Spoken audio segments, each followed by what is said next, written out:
सरस्वती ध्यान। प्यारे बच्चे, अब तुम शांति से कहीं आरामदायक स्थान पर बैठ जाओ और अपनी सांसों पर ध्यान दो। अब तुम अपनी आंखें बंद करके कल्पना करो कि तुम एक बहुत अंधेरे कमरे में हो और तुम्हें चलने में भी परेशानी हो रही है। तुम टटोल टटोल कर चल रहे हो, तभी तुम्हारे हाथ में एक चीज आती है। तुम अंदाजा लगाते हो कि ये क्या चीज है, तो तुम्हें पता चलता है कि ये किसी दरवाजे का हैंडल है। तुम समझ जाते हो कि ये किसी दरवाजे का नॉब है। उस नॉब को घुमाते ही तुम्हारी आंखें रोशनी से चकाचौंध हो जाती हैं। उस दरवाजे के पार तुम्हें एक ऐसी दुनिया दिखती है जहां रोशनी ही रोशनी है। तुम उस दरवाजे से अपना कदम बाहर निकालते हो और चलने लगते हो। वहां की धरती पर हरी हरी घास है, आसमान बादलों से भरा है, हवा में शुद्धता है। तुम लंबी सांस भरते हो और चलने लगते हो। रास्ते में तुम्हें चींटियां दिखाई देती हैं। तुम और आगे बढ़ते हो तो तुम्हें गिलहरियां दिखाई देती हैं। कुछ ही दूर पर तुम्हें ज़ीब्रा और जिराफ दिखाई देते हैं। तुम और आगे बढ़ते हो तो तुम्हें हाथी दिखाई पड़ते हैं। तुम और आगे बढ़ते हो तो तुम्हें सुंदर मोर नाचता हुआ दिखाई पड़ता है। पर तुम तो एक तालाब की खोज में हो, क्योंकि तुम्हें पता है कि मां सरस्वती कमल के आसन पर बैठती हैं। और कुछ दूर जाते ही तुम्हें एक तालाब दिखाई पड़ता है। वहां बहुत सारे कमल के फूल खिले हैं। तुम्हें विश्वास हो जाता है कि मां सरस्वती यहीं कहीं पास में ही होंगी। तुम थोड़ा और आगे बढ़ते हो तो देखते हो कि एक स्थान पर मां अपने कमल के आसन पर विराजमान है। तुम बहुत आनंदित होकर मां के पास जाते हो। मां सरस्वती भी तुम्हें देखकर बहुत प्रसन्न होती हैं। वह पूछती हैं कि बेटा बताओ, यहाँ क्यों आए हो? तुम मां से कहते हो कि मां, मैं आपसे ज्ञान का वरदान मांगने आया हूँ।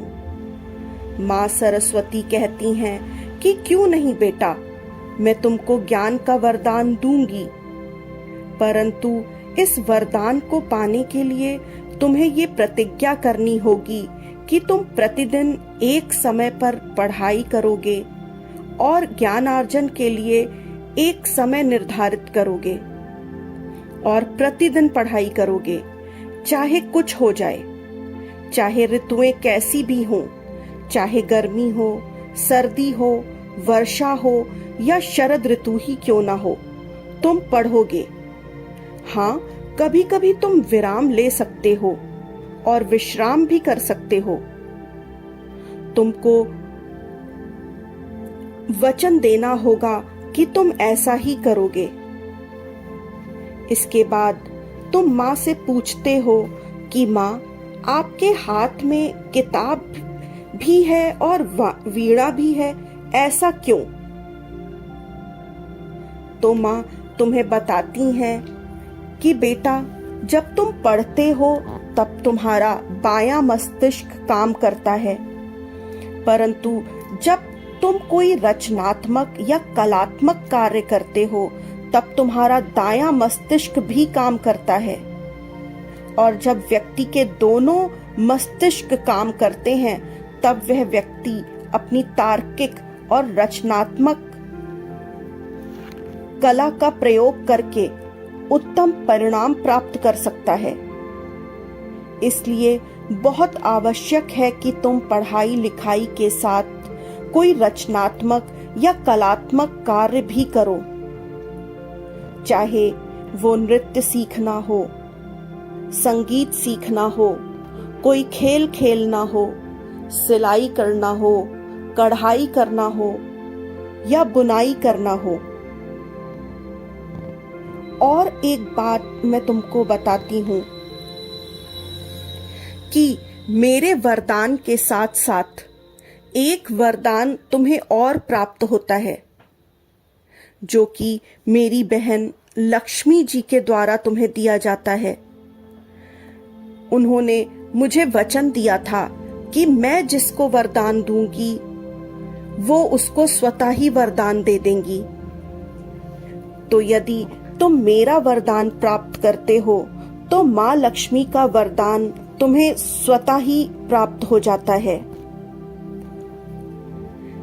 तुम माँ को धन्यवाद कहते हो और फिर माँ से पूछते हो कि माँ, आपने कमल को ही अपने आसन के रूप में क्यों चुना?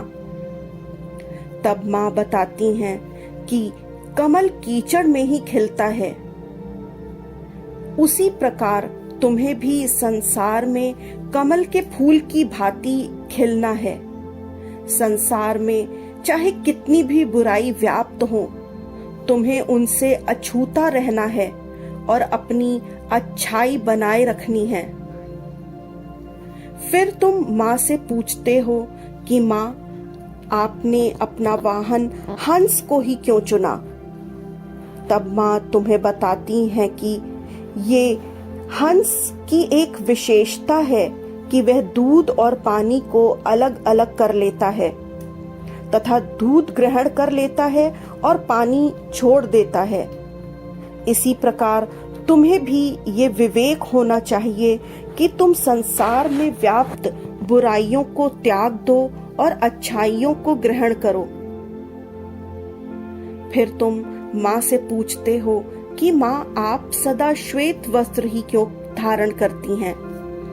तब माँ तुम्हें बताती हैं कि श्वेत रंग शुद्धता का प्रतीक है और ज्ञान से बुद्धि की शुद्धता प्राप्त होती है, बुद्धि का परिमार्जन होता है। फिर तुम माँ सरस्वती को धन्यवाद देते हो और वापस जाने की अनुमति मांगते हो। माँ प्यार से तुम्हारे सर पर हाथ रखती हैं और कहती हैं, विजयी हो बेटा, और सदा अपने ज्ञान का उपयोग स्वयं के उत्थान और समाज, देश और संसार की भलाई के लिए करना। तुम माँ सरस्वती के पैर छूते हो और वापस आने लगते हो। रास्ते में तुम्हें पुनः वही पशु और पक्षी मिलते हैं। तुम जब मोर को देखते हो तब तुमको ये ज्ञान मिलता है कि मोर के पैर कुरूप होते हैं, फिर भी वह उन्हें देखकर दुखी नहीं रहता, अपितु जो सुंदर पर ईश्वर ने उसे दिए हैं उन्हें पाकर आनंदित रहता है और नृत्य करता है।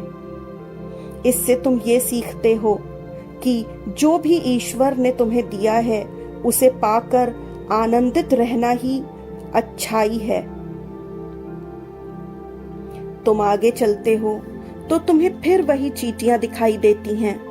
वह एक के पीछे एक चली जा रही हैं, लगातार मेहनत कर रही हैं। इसी प्रकार तुम्हें भी लोगों के साथ एक होकर रहना है और पूरे समाज के लिए कार्य करना है। फिर तुम्हें ज़ीब्रा दिखाई देता है। उसके शरीर की काली सफेद धारियां तुमको ये बताती हैं कि ये संसार अच्छाई और बुराई, आशा और निराशा, सुख और दुख से युक्त है। तुम्हें भी दोनों को अपनाकर जीवन जीना है। जैसे ये ज़ीब्रा अपने शरीर से कोई एक रंग नहीं निकाल सकता, उसी प्रकार तुम भी कोई रंग अपने जीवन से नहीं निकाल सकते। उस द्वैत में सामंजस्य बैठाना ही जीवन है। जब तुम थोड़ा आगे चलते हो तो तुम देखते हो हाथी अपनी सूंड से काम कर रहा है। वह आगे पीछे के पैरों से काम नहीं कर पाता, तो वो सारा काम अपनी सूंड से ही करता है। इससे तुम ये सीखते हो कि यदि एक तरीके से कार्य ना बनता हो तो दूसरा तरीका ढूंढो कार्य पूर्ण करने का। आगे तुम्हें जिराफ मिलता है और तुम समझ जाते हो कि जिस प्रकार जिराफ अपनी लंबी गर्दन होने के वजह से सब चीजों को ऊपर से ही देख पाता है, उसी प्रकार मुझे भी सभी चीजों को, सभी परिस्थितियों को, लोगों को उच्च परिप्रेक्ष्य से ही देखना चाहिए। तुम समझ जाते हो कि पहले जिन पशु और पक्षियों को तुम केवल देख रहे थे, अब तुम उनसे कुछ सीख भी रहे हो।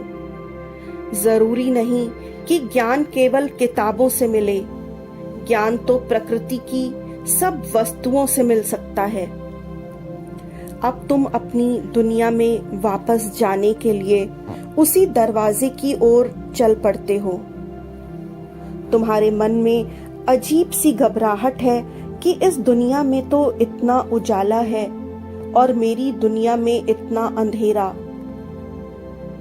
तभी तुम दरवाजे तक पहुंच जाते हो और नॉब को पकड़कर दरवाजा खोलते हो और आश्चर्यचकित रह जाते हो ये देखकर कि अब तुम्हारी दुनिया में भी उजाला है। तुम समझ जाते हो कि माँ सरस्वती के ज्ञान के आशीर्वाद से अज्ञान का अंधेरा मिट चुका है।